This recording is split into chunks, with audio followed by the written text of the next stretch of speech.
మిగిలింది ఇక 3 రోజులే. ఎండల్ని లెక్క చేయకుండా అభ్యర్థుల ప్రచారం. గల్లీలోనే కాదు ఢిల్లీలోనూ మనమే ఉండాలి.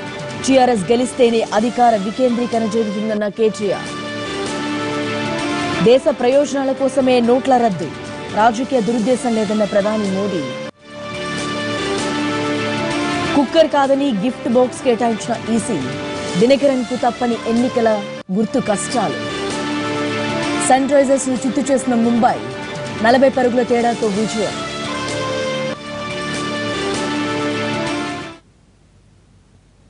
నిరుద్యోగ భృతి విషయంలో చంద్రబాబు తీవ్ర అన్యాయం చేశారని విమర్శించారు వైసీపీ అధినేత జగన్. భవిష్యత్తుకు భరోసా అంటే ఇదేనా అని ప్రశ్నించారు.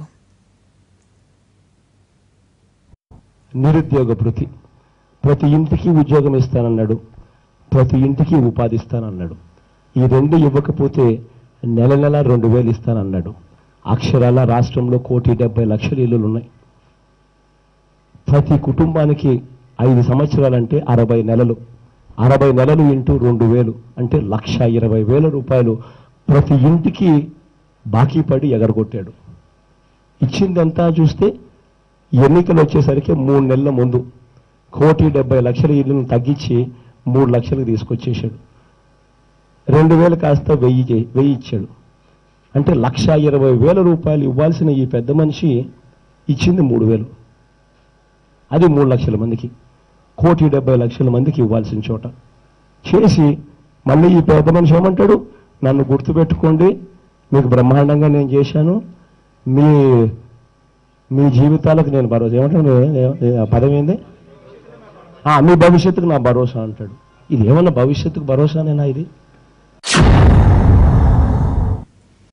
కేసీఆర్ ఉద్యమకారులను పక్కన పెట్టి వేలంపాట్లో సీట్లు అమ్ముకున్నారని ఆరోపించారు బీజేపీ తెలంగాణ అధ్యక్షుడు లక్ష్మణ్.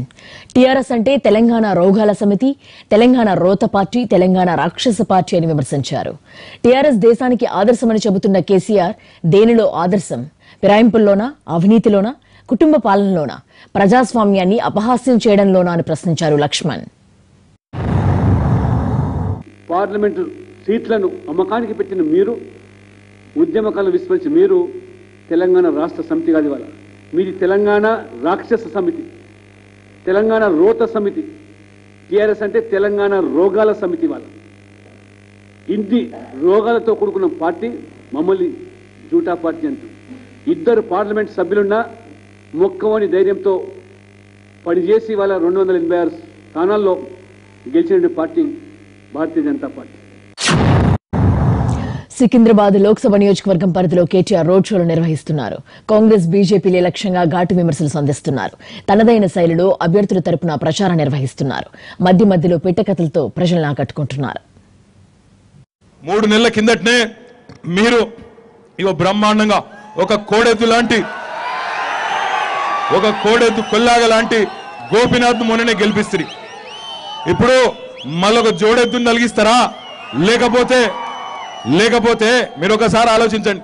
ఇప్పుడు పాతకాలంలో జట్కా బండ్లు ఉండేది. బండికి అయితే 2 ఎడ్లనన్నా కడతారు, లేకపోతే 2 దున్నపోతులన్నా కడతారు.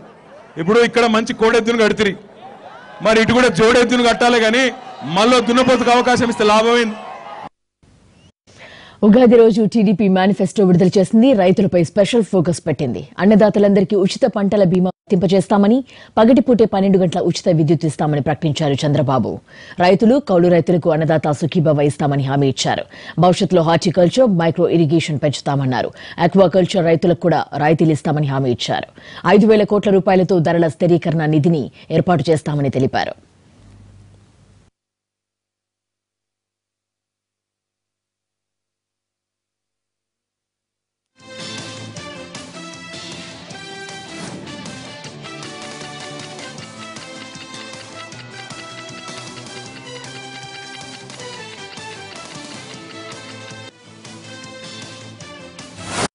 ఏపీ చీఫ్ సెక్రటరీగా సీనియర్ ఐఏఎస్ అధికారి ఎల్వి సుబ్రహ్మణ్యం బాధ్యతలు తీసుకున్నారు. వేద పండితుల ఆశీర్వచనం తర్వాత ఆయన ఛాంబర్లో అడుగుపెట్టారు.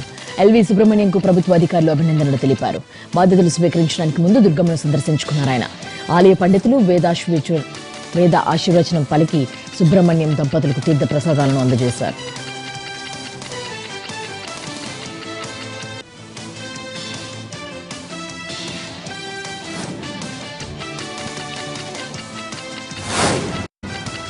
అమ్మవారి ఆశీస్సులతో రాష్ట్రం సుభిక్షంగా ఉండాలని, సకాలంలో వర్షాలు కురిసి అందరూ సుఖశాంతులతో ఉండాలని అమ్మవారిని ప్రార్థించారన్నారు సుబ్రహ్మణ్యం.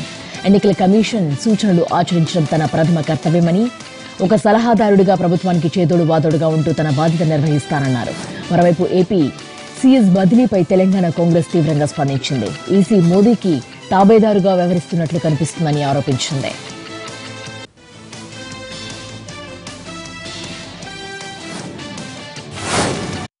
ఎన్నికల వేళ డబ్బుల కట్టలు బయటపడుతున్నాయి. కడప జిల్లా రాజంపేటలోని ఓ లాడ్జ్లో తమిళనాడుకు చెందిన వ్యాపారి వద్ద నుంచి 14,50,000 రూపాయలను స్వాధీనం చేసుకున్నారు పోలీసులు. నగదుకు సంబంధించి ఎటువంటి బిల్స్ లేకపోవడంతో పట్టుబడిన డబ్బును సీజ్ చేశారు. ఎన్నికల ప్రత్యేక స్క్వాడ్తో కలిసి ముందస్తు సమాచారం మేరకు ఈ తనిఖీ చేసినట్లు తెలిపారు అధికారులు.